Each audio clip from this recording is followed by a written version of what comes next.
From Keene in the Shire, the Liberty Media capital of the world, this is Daryl W. Perry, host of FPP Radio News for Wednesday, September 23rd, 2015. Silver is trading at $14.83 per ounce. Gold is valued at $1,130 per ounce. And according to BitcoinAverage.com, the average price of Bitcoin is $232.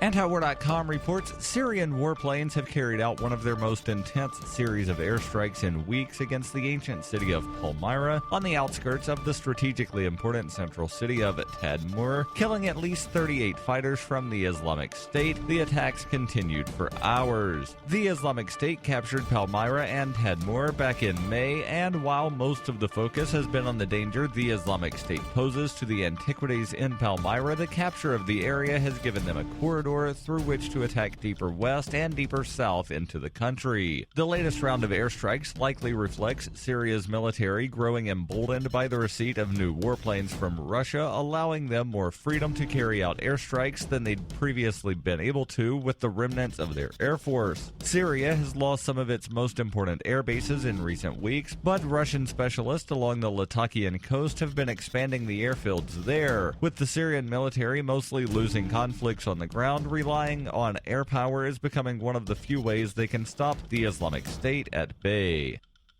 Bitcoin Not Bombs is a launching pad for nonprofits and social entrepreneurs into the financial freedom of the Bitcoin economy. Bitcoin Not Bombs is fully committed to being the hub of the nonprofit sector of the Bitcoin economy, maximizing the potential cross-promotion of all our clients and commercial partners. To learn more, visit bitcoinnotbombs.com.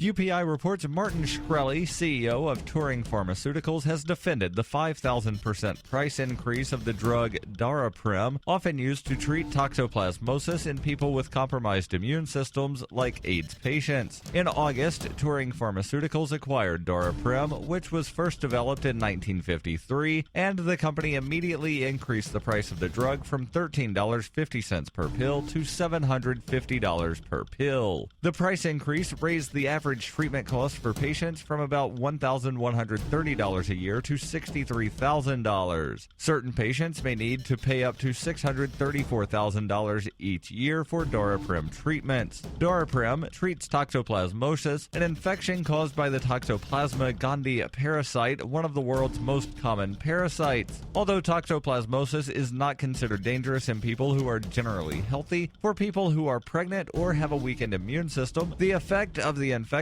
can be severe. CBS News correspondent Don Dollar asked Shkreli, why is it necessary to raise the price of Daraprim so drastically? Shkreli responded, well, it depends on how you define so drastically, because the drug was unprofitable at the former price, so any company selling it would be losing money. And at this price, it's a reasonable profit, not excessive at all. The price of Daraprim was about $1 per pill several years ago before it was acquired by Core Pharma. Shkreli added, this isn't the greedy drug company trying to gouge patients, it is us trying to stay in business.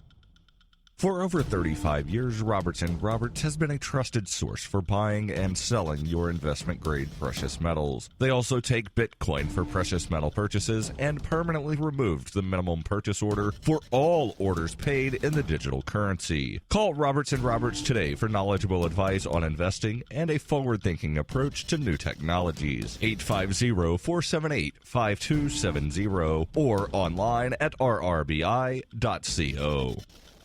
Reuters reports plans to avert a U.S. government shutdown began taking shape in the Senate on Tuesday, but it was still far from certain whether a dispute over funding for women's healthcare group Planned Parenthood could be overcome. With only days remaining before an October 1st deadline, Senate leaders said they were pursuing a stopgap funding bill to extend the present federal budget for about 10 weeks beyond the September 30th end of the fiscal year. Senior senators from both parties said a continuing resolution was gaining traction. The Senate's continuing resolution approach may fail if conservative Republicans in the House of Representatives stand by their threat to oppose any spending plan that preserves federal funding for Planned Parenthood. President Obama and congressional Democrats oppose defunding the group, which has said it has done nothing wrong and blasted the allegations as deceptive and unfair.